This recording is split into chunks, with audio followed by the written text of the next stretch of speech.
Y si uno de los relieves más discutidos de todo el antiguo Egipto lleva más de 2000 años siendo mal interpretado, imagina entrar a un templo egipcio, sellado durante siglos, y encontrarte frente a una talla en piedra que se parece, de forma casi incómoda, a una bombilla eléctrica moderna. Una forma alargada, con un elemento interno suspendido, conectada en la base a algo que parece el punto exacto donde una bombilla se enrosca en su portalámparas. La explicación oficial ha sido siempre la misma. Es una flor de loto de la que nace una serpiente, parte de un mito de creación egipcio. Es razonable. También es mucho menos sólida de lo que parece. Hace poco, un equipo decidió hacer algo distinto. Entregarle cada fotografía disponible, cada medición arqueológica publicada, cada inscripción traducida, a una inteligencia artificial, y pedirle que lo analizara con lógica de ingeniería, no con las suposiciones de la historia del arte. El resultado reabrió uno de los debates más incómodos de toda la egiptología. Quédate hasta el final, porque lo que vas a ver son medidas, proporciones y comparaciones técnicas que durante 60 años la Academia ha intentado descartar una y otra vez, y que siguen sin desaparecer del todo. El templo que esconde más de lo que muestra. El templo dedicado a la diosa Hathor, en Dendera, es uno de los mejor conservados de todo Egipto. La estructura visible hoy se construyó durante el período ptolemaico, esa etapa posterior a la conquista de Alejandro Magno, cuando gobernantes de origen griego mantuvieron vivas las tradiciones religiosas locales. La construcción comenzó hacia el año 300 antes de nuestra era y cubre unos 40.000 metros cuadrados, con santuarios, criptas ocultas y cámaras dentro de otras cámaras. Y aquí está el detalle clave. El terreno era considerado sagrado mucho antes de que se colocara esta piedra. Las propias inscripciones hacen referencia a estructuras anteriores en ese mismo sitio, que se remontan al reino antiguo, más de 2000 años antes de los constructores ptolemaicos. Cuando un egiptólogo dice que esto es iconografía ptolemaica estándar, en realidad solo está diciendo cuándo se talló la piedra, no de dónde viene la idea ni qué tan antigua es. Los constructores de templos egipcios integraban de forma habitual sistemas religiosos mucho más antiguos en sus edificaciones recientes, a partir de registros y tradiciones que se remontaban siglos atrás. Lo tallado en estos muros podría codificar conocimiento mucho más antiguo que la propia piedra. Los relieves de los que todo el mundo discute no están en un muro exterior de paso público. Están en criptas subterráneas, 6 de ellas, jamás destinadas al público general. Eran espacios restringidos, reservados a sacerdotes iniciados con acceso al conocimiento religioso y práctico más sensible del templo. Las criptas del sur, donde se encuentran los relieves más debatidos, se usaban históricamente para guardar objetos sagrados y equipo ritual.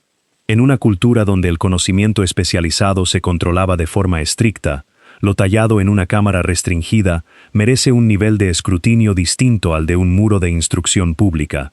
No es decoración para las masas. Es algo que el sacerdocio quiso preservar y ocultar. Con esto en mente, el templo se asienta sobre un sitio con continuidad religiosa de miles de años, y los relieves en cuestión están en un espacio de acceso controlado, reservado a personas con conocimiento especializado. Guarda ambos datos, porque van a importar en unos minutos. El ingeniero que no pudo apartar la mirada. En 1966, un ingeniero eléctrico austríaco, llamado Walter, revisaba fotografías de los relieves de Dendera, sin buscar tecnología perdida, ni tener interés en historia alternativa. Y entonces llegó a ese relieve en particular, y algo en su formación lo hizo detenerse en seco. Esto es lo que veía. Un objeto alargado, con forma de bulbo. Dentro hay una serpiente, pero no está enroscada contra la superficie como sería típico en la iconografía egipcia habitual. Está extendida, casi flotando, estirándose desde la base hacia la punta sin tocar el borde exterior en ningún punto. En la base, donde se conecta con una columna vertical, hay un rasgo que a su ojo entrenado se parecía exactamente al punto donde una bombilla se enrosca en su portalámparas. La columna, en su sección transversal, se asemeja a un material aislante que separa dos componentes conductores. Su afirmación específica fue que esto parecía la representación de un tubo de Crookes, un tubo de vidrio sellado al vacío, con cátodo y ánodo en extremos opuestos, que al recibir una descarga eléctrica produce un efecto luminoso dentro del vacío. William Crookes desarrolló estos dispositivos en la década de 1870. No es una nota al pie. Llevaron directamente al descubrimiento de los rayos X por Wilhelm Röntgen en 1895, y son antecesores de los tubos de rayos catódicos que alimentaron los televisores del siglo XX.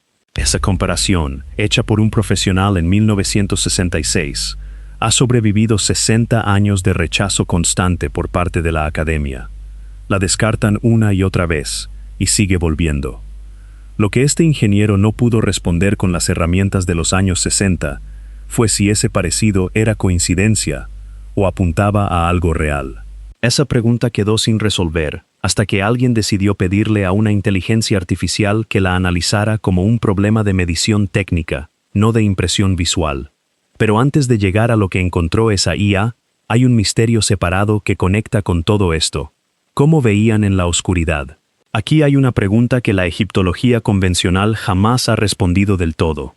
Algunas de las pinturas y relieves más elaborados de todo Egipto están en lugares que jamás reciben luz natural. Cámaras interiores sin ventanas, corredores excavados en roca sólida, cámaras funerarias, donde mantener una llama encendida agotaría rápidamente el oxígeno disponible. Y sin embargo, el arte en esos espacios es extraordinario.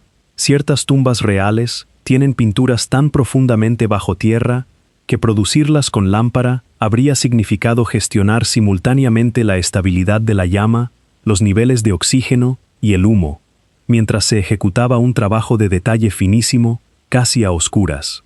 La explicación estándar habla de espejos de metal pulido que reflejaban la luz solar cada vez más profundo, complementados con lámparas de aceite. Para algunas ubicaciones, esa teoría funciona. Pero para las cámaras más profundas, la cadena de reflejos sería tan larga que la luz llegaría demasiado tenue para pintar detalles finos. Y luego está el detalle que mantiene viva esta conversación. Los techos de muchas cámaras subterráneas, incluidas varias del propio templo de Dendera, no muestran hollín. Las lámparas de aceite, velas y antorchas dejan residuo de carbono con el tiempo. Si estos techos se tallaron y pintaron durante meses con luz de lámpara, ese hollín debería estar ahí. En varios casos documentados, simplemente no está. Investigadores han tomado muestras químicas de los techos de las criptas de Dendera, y la ausencia de residuo de carbono aparece de forma consistente en varias superficies elaboradamente decoradas. Los contraargumentos hablan de sistemas de ventilación o ceras inusualmente limpias, pero ninguno explica del todo el patrón repetido en tantas cámaras distintas. Para ser claros, nada de esto demuestra iluminación eléctrica antigua. Lo que sí establece es que la explicación estándar tiene un vacío real de evidencia. La prueba física que debería aparecer no está, y eso hace más difícil descartar de plano un relieve con forma de dispositivo generador de luz. La batería que no debería existir. Ahora hablemos de un hallazgo que le da a esta conversación algo que le faltaba. Prueba física de que gente antigua, en esta misma región, entendía la corriente eléctrica. En 1938, cerca de Bagdad, un arqueólogo alemán encontró una vasija de arcilla de apenas 14 centímetros. Por fuera, nada inusual. Por dentro, un cilindro de cobre enrollado alrededor de una varilla de hierro, todo sellado con asfalto. Se dató alrededor del año 250 antes de nuestra era. La misma ventana de tiempo que el período tolemaico, exactamente cuando se tallaban los relieves de Dendera. Investigadores construyeron después una réplica de la llamada batería de Bagdad, llenada con una solución ácida, jugo de uva o vinagre. Produjo alrededor de 1,1 voltios. No es casualidad, es, de manual, una celda galvánica básica, el mismo principio que hay en cada batería moderna. La explicación dominante sobre su uso apunta al electrochapado, y hay evidencia que la respalda. Varios artefactos dorados de la región muestran una uniformidad de recubrimiento difícil de explicar mediante pan de oro tradicional. Esto resuelve una pregunta antes abierta. ¿Alguien en el mundo antiguo entendía cómo generar corriente eléctrica? Sí, de forma demostrable. La pregunta real ya no es si existía ese entendimiento, sino hasta dónde llegaba. Una batería de 1,1 voltios alcanza para electrochapado, pero no es ni de lejos suficiente para producir luz visible, mediante descarga eléctrica, dentro de un tubo de vacío sellado. Eso exige entender cómo crear y mantener un vacío dentro de vidrio sellado.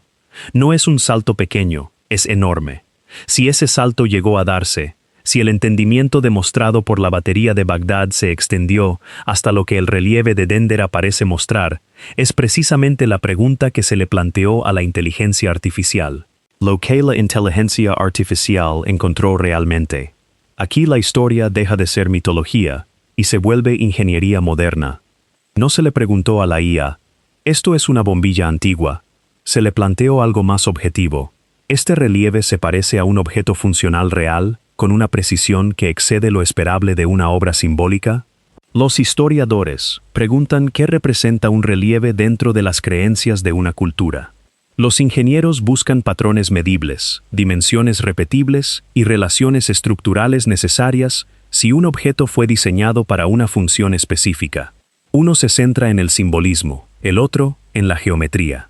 Se entregaron a la IA imágenes de alta resolución, mediciones arqueológicas publicadas, inscripciones traducidas y datos dimensionales de tubos de vacío históricos, incluyendo tubos de Crookes. En vez de buscar solo parecido visual, el sistema comparó proporciones entre componentes. Los resultados llamaron la atención. La relación entre longitud del contenedor exterior y su diámetro máximo se acerca de forma notable a las proporciones de diseños funcionales de tubos de vacío. La serpiente interior ocupa una posición proporcionalmente consistente, y la base se conecta en un punto similar al de un cátodo en dispositivos comparables. Ninguna similitud aislada prueba nada extraordinario, pero la ingeniería rara vez depende de una sola medición. Importa cómo se relacionan varias dimensiones entre sí. Un detalle fascinante. La serpiente aparece suspendida sin tocar jamás el límite exterior del bulbo. En un tubo de Crookes en funcionamiento, un haz de electrones viaja por el vacío de forma similar, aislado del vidrio. Desde ingeniería, esto se identificó como una relación estructural precisa, no una decisión artística azarosa. También se examinó la base. Sus proporciones se mantienen consistentes con el cuerpo del contenedor, repitiéndose a través de varios relieves. Los diseños funcionales requieren proporciones estables. El arte decorativo suele variar según el artista. El resultado más comentado fue la variación proporcional general. Al comparar las relaciones geométricas del relieve con diseños documentados de tubos de vacío, la diferencia promedio fue inferior al 5%. El arte simbólico permite mucha más variación. La ingeniería funcional, no. Aquí la cautela es esencial.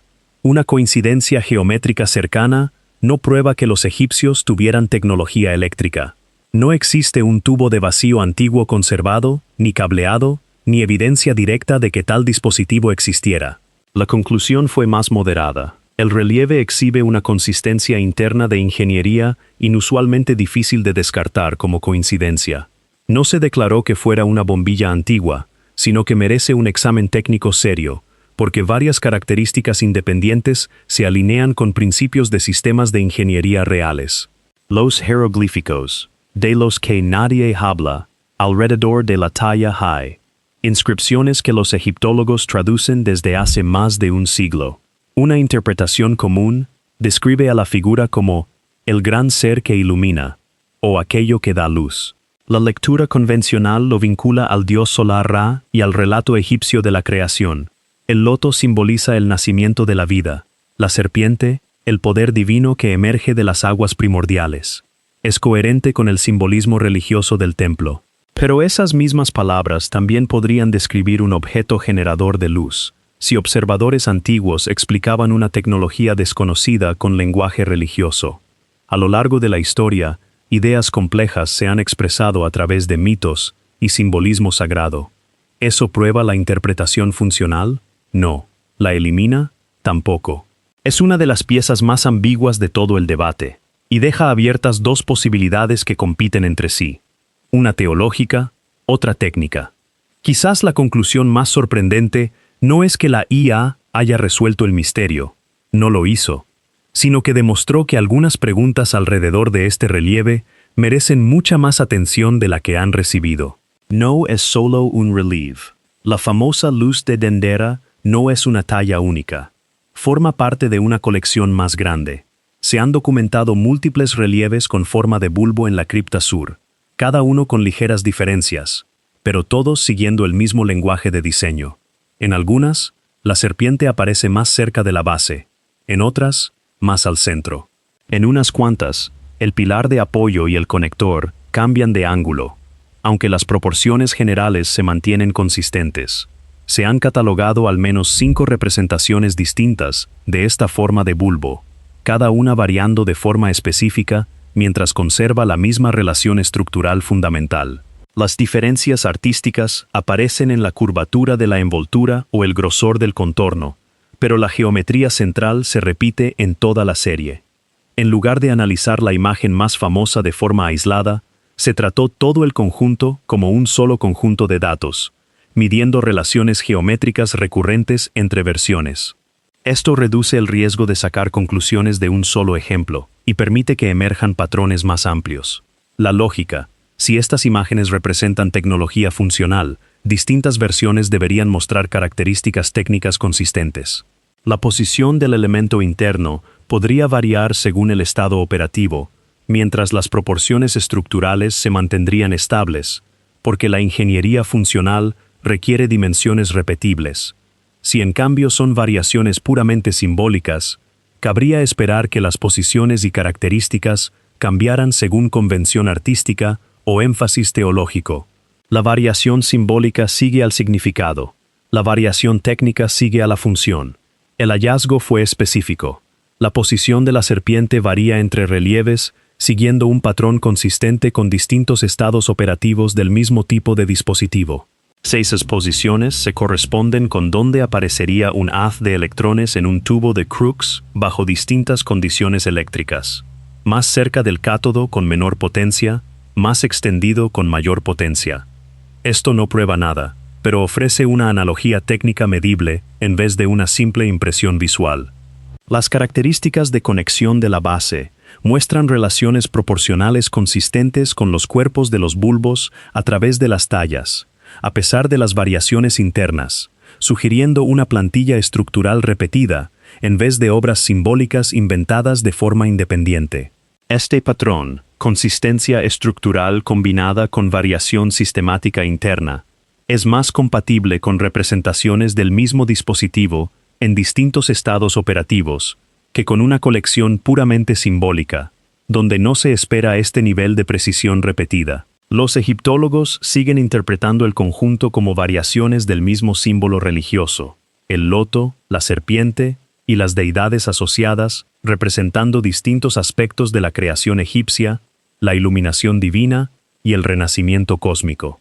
Es una lectura internamente consistente, que sigue siendo la explicación académica dominante, porque no requiere suposiciones tecnológicas desconocidas.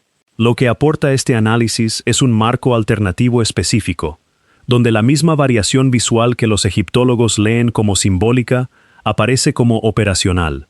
Los relieves representarían el mismo dispositivo en distintos estados funcionales, no distintos momentos narrativos. No es una afirmación de certeza histórica, sino una comparación estructurada basada en relaciones medibles. Estas dos interpretaciones no pueden distinguirse solo con evidencia visual. Hacen predicciones distintas sobre proporciones, posicionamiento interno y consistencia geométrica. El análisis técnico encontró que el patrón observado es más consistente con la variación operacional, lo cual no la hace correcta, pero sí técnicamente defendible más allá de descartarla como coincidencia. La discusión se traslada de impresiones visuales subjetivas hacia observaciones medibles que pueden ponerse a prueba, cuestionarse o refutarse con más análisis. Futuros escaneos de mayor resolución, modelado tridimensional o sistemas de IA independientes podrían reforzar o debilitar esta hipótesis. Las cámaras del templo de Hathor siguen conteniendo una de las colecciones de relieves más debatidas de toda la arqueología. Ya sea una declaración teológica sobre la creación, una tradición artística simbólica, un registro técnico que no debería existir en el mundo antiguo, o una superposición inesperada entre ambas cosas, más de 2000 años de curiosidad humana, y más de 60 de debate académico moderno, no han producido una respuesta universalmente aceptada. Una inteligencia artificial, al analizar estos relieves como un problema de reconocimiento de patrones técnicos, identificó relaciones medibles lo suficientemente específicas como para que la pregunta merezca examinarse con más cuidado que nunca. Fortalezcan o no la interpretación simbólica tradicional, demuestran que el análisis computacional moderno puede aportar perspectivas valiosas a uno de los misterios más duraderos del antiguo Egipto. El relieve lleva más de 2000 años en esa pared. Si hay un mito de creación, un dispositivo funcional, o algo entre ambos, ha estado haciendo la misma pregunta todo el tiempo que ojos humanos lo han observado. Esta vez, simplemente, se le hizo con más precisión que nunca. Y el relieve, por ahora, todavía no ha dado una respuesta distinta. Si esta historia te dejó con más preguntas que respuestas, suscríbete a WISE para acompañarme la próxima vez que llevemos otro misterio del antiguo Egipto a un análisis técnico real. Déjame en los comentarios qué otro enigma egipcio crees que merece este mismo tipo de examen. Nos vemos en el próximo video.